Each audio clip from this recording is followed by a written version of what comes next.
Okay, so the first thing I'll let you do is just introduce yourself. Okay. Well, my name is Matendo Angula, but I'm also known by Ndela. Okay. I am originally from Congo, and I've been in Sioux Falls for almost 13 years. Okay. Yeah. So we're going to talk a little bit about Congo, about your journey here, about school for your children. But the first question I have is, what are your hopes and dreams for your children and for all the Congolese children living here? Well, my hope is to be in a better and safe place. Comparing to my country or where I came from, my country has never been in peace ever since it had its independence in 1960s. So my grandfather, my father, and myself have been flowing out of our country for seeking for peace. So when I get to America, I believe I get to a safe place, and that is one of my hope. My kids and myself are living in a hope and safe place. Besides that, this is a developed country where everybody is free to do whatever they want to do. And education-wise, from elementary school to high school, nobody paid school fees, so kids are having more chances to go far and beyond with the education.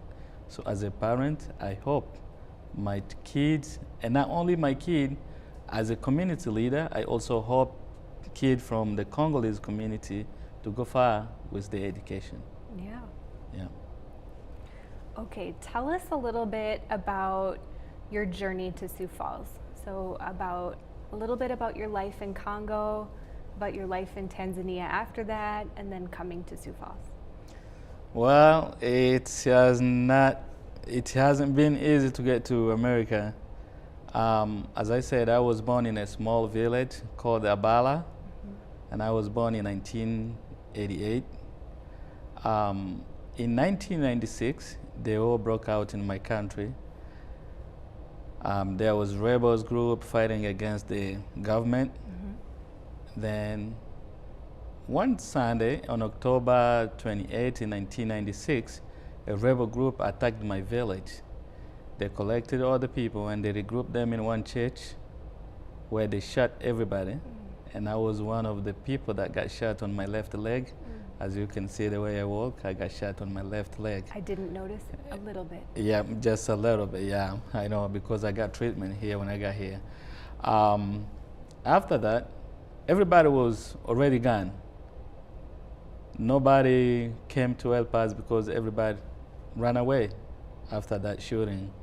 Then I was lucky, my mother survived from that killing. Then she tried to carry me and my young brother, and we were seeking for treatment. Luckily, we got someone who helped us with some treatment until we get to a place where other people were there and they start treating us. So we stayed there for a couple months, and then since the war was extending to all over the places in the country, we were forced to fly or to go away from our country, and then we went to Tanzania in 1997. I started living in Tanzania in 1997, and I started going to school there. Well, I finished my high school. I got a scholarship from UNHCR, and I did some college. I finished my studies. Then the UNHCR has a process to interview people, those who have been through difficulties, and I was one of them. I came to America. That was in 2009. Life in refugee camp has never been easy because you cannot do anything. Right. We are not free like we are in America. You are under control. First, we are all put in a place called a camp, and you cannot do anything. You cannot go far from there. So all your life has to be in one place. But we had a chance to go to school, and I appreciated that.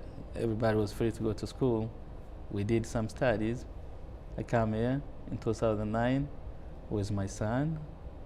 Well, I didn't get a lot of chances to go to school since I was alone. and it was a little bit complicated with life here. But I start working here. I've done a little bit studies, not many, but I'm glad I'm here. That's how I got here. Yeah. Yep. That's amazing. I'm sure there's more you didn't even tell us about. Yep. I can tell everything since we don't have enough time. Enough time for exactly. Yeah. Okay. What are some key cultural norms that are similar for people in your community and different for people in your community than how we live here in America? Things in your culture that are similar to American culture and things that are different. Well, one of the things that is very similar in America, what I've seen comparing to my country, is believing God. Mm-hmm. On that, we're on the same page. Mm-hmm. But other than that, some things are a little bit different, especially when we sit on the table eating. Mm-hmm. Over here, everybody is eating in his own plate. Uh-huh. But in our country, we can all put the food in one plate and we're all sharing together. Yes. That is different. But also, when it comes to educating kids, the system American educate kid and our system of educating kids is a little bit different. We are more family oriented comparing to American life. Mm-hmm. I believe America is a business country, so people care more about business than families. More independent. More independent. Yeah. So that is totally different to what we have seen here, and it's a little bit challenging for us, you know. That's social life. We take it from home to school, back home. So the teachers and everybody in school is taking the same initiative in school to keep kids in the same I can say the same education. Mm-hmm. or when it comes to social life. Sure. Well, whoever is old, we treat him as an old. Whoever is child, we treat him as child, but with respect and dignity. But over here, it's a little bit different. So what things would be very respectful in your culture, and what would be disrespectful in your culture? Well, one of the things in my culture, the oldest person is the one making the final decision. Mm-hmm. Let's say if I am living with my father, I cannot make any decision on behalf of the family. My father has to decide. If my grandfather is alive, my father cannot make any decision on the family, regardless of what it is. But in America, it's different. Mm-hmm. My son can make his own decision, and I can make my decision. Mm-hmm. Let's say in my country, if I am working, my father is not, but he can still make decision on the money I earn from job. Okay. Yeah, but here is not the case. Yeah, that's interesting. What do you wish people understood? What do you wish American people understood about people in your Congolese community? Well, they need to understand that we are different. Mm-hmm. They need to respect our culture, and they need to know that the way we handle our situation is not the way Americans are handling their situation. So they need to give us a chance to deal with our stuff as we do back home. Mm. Yeah. And I can give you an example. Mm-hmm. Let's say my son is misbehaving. When he is misbehaving, the way we do it in my country, if I keep telling him he doesn't listen, I can take that case to school, and the school can teach that kid the same as I do. But it's not the case here. Mm-hmm. They say, no, this is your son. If you need to deal him as parent, and we deal him as school. Uh-huh. So we cannot combine those two things together. But at the end, we need to know we're all parents. Yeah. And we want those kids to be successful. That's the main goal. Family and teachers, we all want those kids to be successful. Absolutely. So we need to come together saying our goal is to make these kids to be successful. So we need to work together when it comes to social life and make sure those kids, they are respectful and they behave nicely home and school. They can't just behave good at school and not behaving good home, or they can behave good home and not behaving good at school. So in order to keep that, we need to be on the same page. Yeah, come together. Yeah. Big team. Big team. That's what we need. Yeah. Okay, speaking of school, can you describe how school is similar in your country as here, and what might be different from school in your country as here? Well, school here in my country is totally different. Totally different. Nothing's the same. The only thing that is the same is just they are going there to be educated. Okay. But other than that, everything is different. First, kids wake up, they go to school, riding bus or riding parent vehicles. Yes. In my country, especially the area I come from, nobody has ever had that chance. Sure. We used to walk like sometime 5 kilometers, 7 kilometers to go to school. Mm-hmm.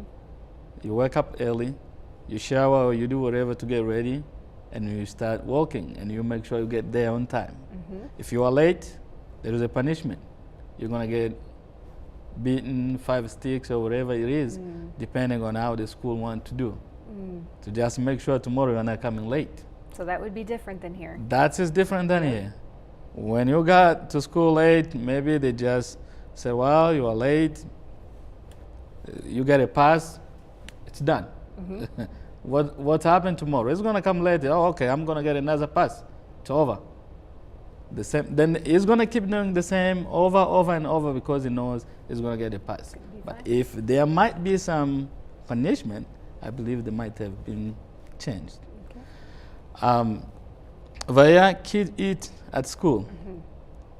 Where I come from, nobody eats at school. You're gonna be there for 6 hours, 7 hours, and you go eat home when you get back home. That is different. After school, everybody ride the bus, but back home, we go the same way as we came. So that is very, very different. Very different. Yep. What about the subjects you learn? How many children are in the class? On that one, that is another thing. The subjects, some subjects are similar, but the number of kids in school, that's amazing. I will give you an example of myself. When I was in 8th grade, we were under 20 students in one class. 120? 120 students. Oh my goodness. That's me. And I'm giving you a true example of myself. So, and I believe, but right now, a minimum can be between 50 to 80 children in one class. And another thing, the teacher, over here, the teacher has a class. So the students are going in teacher's class. Right. But back home, the class belongs to student. The teacher comes where the students are. The teachers move. The teacher moving. And here the students would move Here, to the the class. student moving to the class. Yeah, that's true. Yeah, that's different. That is different. Yeah. But the subjects would be similar, math. With math, Science. with science. Another key thing back home, we still stick on religion. Yeah, but people still, as they were Christian or Muslim, you're still going to take the religion class up to 12th grade. Okay. Yeah.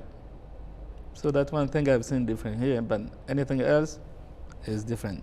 And also, when it comes to geography and history, over here, everything is just American stories. Right. But back home, we go all over the world.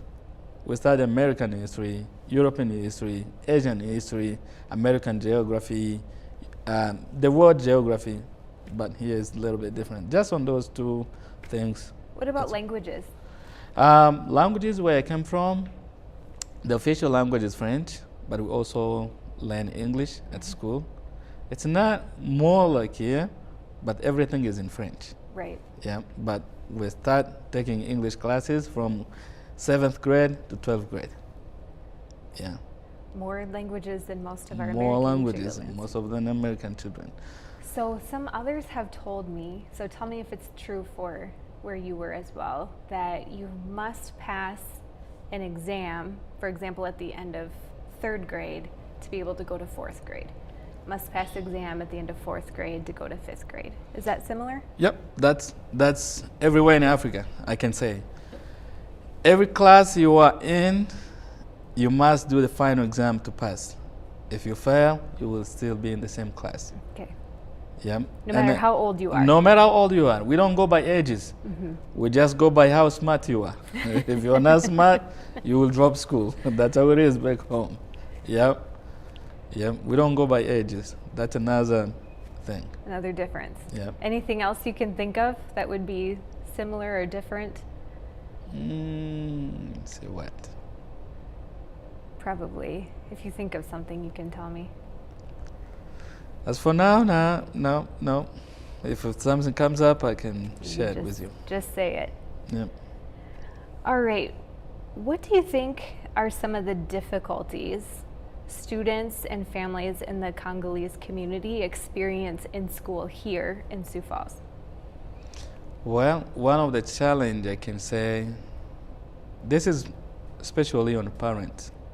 Most of parents, they don't understand the American system of education. Mm-hmm. When they first come here, as we all know, the majority of them are not speaking English, so they don't really know what's going on in school. Mm-hmm.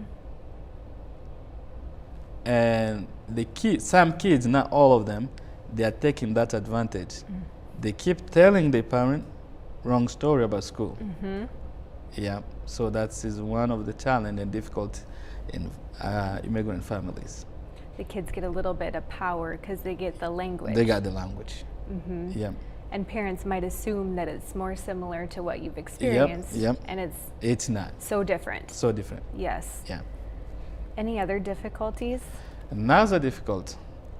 When parents go to meeting, it's not really easy for teacher to be very open to the parents when it comes to tell them how the kid behave or how they do in school. Every parent is told, your son is doing good, is brilliant, is smart, is doing everything great. Mm-hmm. And comparing to what we have seen, personally me, I am the leader in our community. I've been checking with many kids. And when they finish school, they're not even able to read a letter. They're not even able to translate something to their parents. They're not even able to go to college or do something else on their own. They're still relying on some people when it comes to translation or something else. Mm. It's not the case for all of them, but the majority of our kids. Mm-hmm. So this seems to be a little bit different. The message from the teachers is a little bit too nice. Yes. Too nice. You know, yeah. Got it. Any other difficulties you can think of? Another difficulty is when people first came to America, as I said, with the language barrier, people are sticking to jobs and they leave their kids with more freedom. Yes. They don't have chance to be with them or to control them. You can see father and mother going to work on the same schedule. When kids got home, nobody is there, and kids have more freedom. And whatever is happening home, parents are not aware of it. So that is another challenge. And you can see a lot of immigrant kids, they are getting involved in gangs, groups, and some other of kind of those stories because nobody is home to take care of them. They know my father is coming home at 12, so he's going to come home from school, let's say 4 o'clock. He's going to jump with his friend, and he's checking his watch, oh, it's almost 11, let me go home. He comes back home at 11, the father comes back home, 12, he checks the kids, they're all sleeping. He doesn't know what happened when he was gone. So that's another challenge. It's hard. Really hard. Because working those night shifts. Night shifts. Might pay a little more not just paying more, but it's also getting a ride. Sure. Because when you first came here, you rely on people that help you with ride and translating maybe. Yep. So you want to take advantage of those help. And then the problem is nobody's home to watch. Nobody's home to watch kids. Yes. Any other difficulties you can think of? I think that's the major Those are the one. big ones. Yeah. Yeah.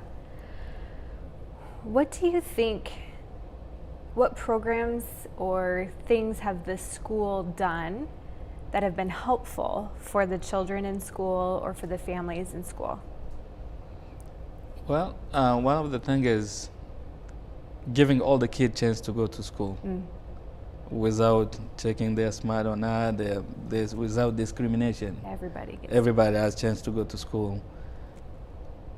That's one of the good things the school has done. But also, the school tries to give kids more opportunities to be in school, regardless of who they are. And I've seen most of teachers, they are very nice trying to help kids. But some kids, they don't want to take that chance. Choose not to. Yeah, so the school is trying its best to make sure everybody succeed. Yep. When it comes to that, the school is helping. So what do you think, what would be some suggestions you would have of changes or something new the school district could do that would be helpful for students and families in the Congolese community? Well, one of the things I can say, and I mentioned it early, is the school and parents need to come together when it comes to educating kids. I know it's not really easy according to the American law when we say freedom.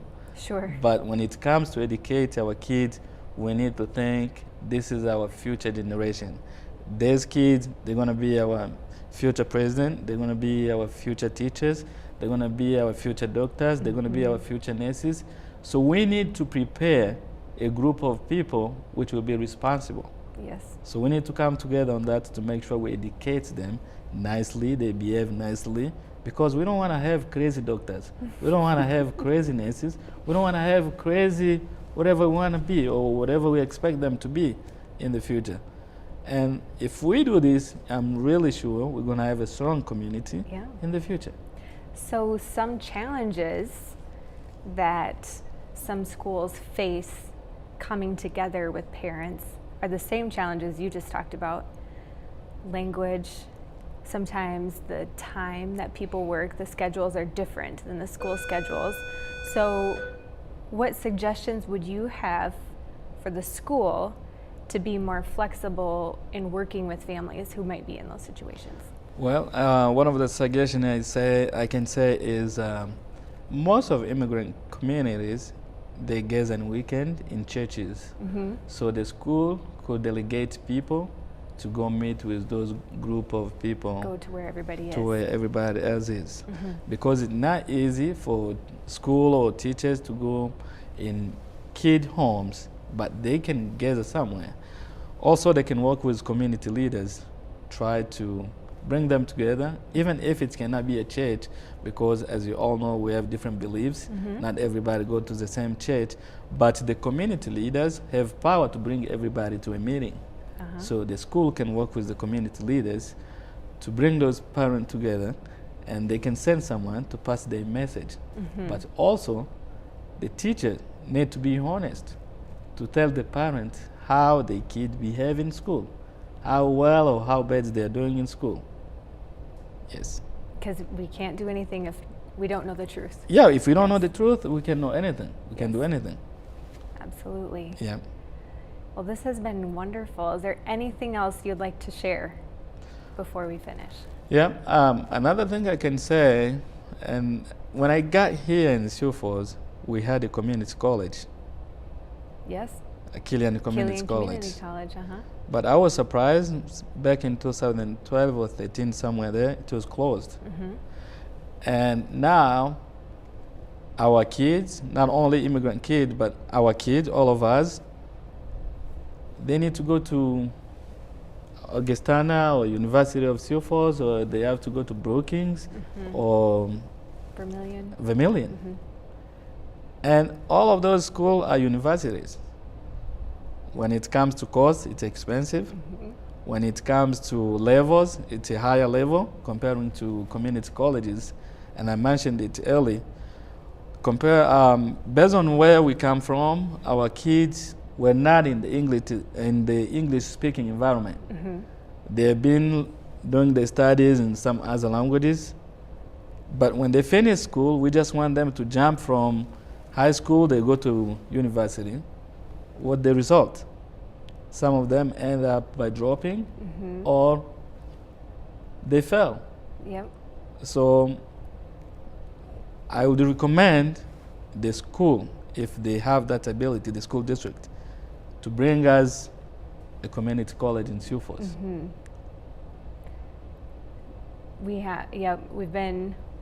It's been a couple different things. The USD Community College is like a little stepping stone to the big colleges, but more awareness would be good for sure. Yeah.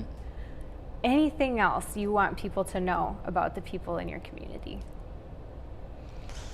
Like what? Oh, I'm just at anything. We have anything. We've covered a lot. We have a lot of stuff we do in our thoughts? community. We have a lot of stuff we do in our community, but what I can say, we are a family-oriented community, and we respect one another, not only when we meet, but everywhere we go. We show that attitude. That's us. I can say that has been my experience with people in the Congolese community. Well, thank you so much for coming. Thank you. I think in Swahili I say asante sana. Asante sana, How was that? Yeah. All right. All right.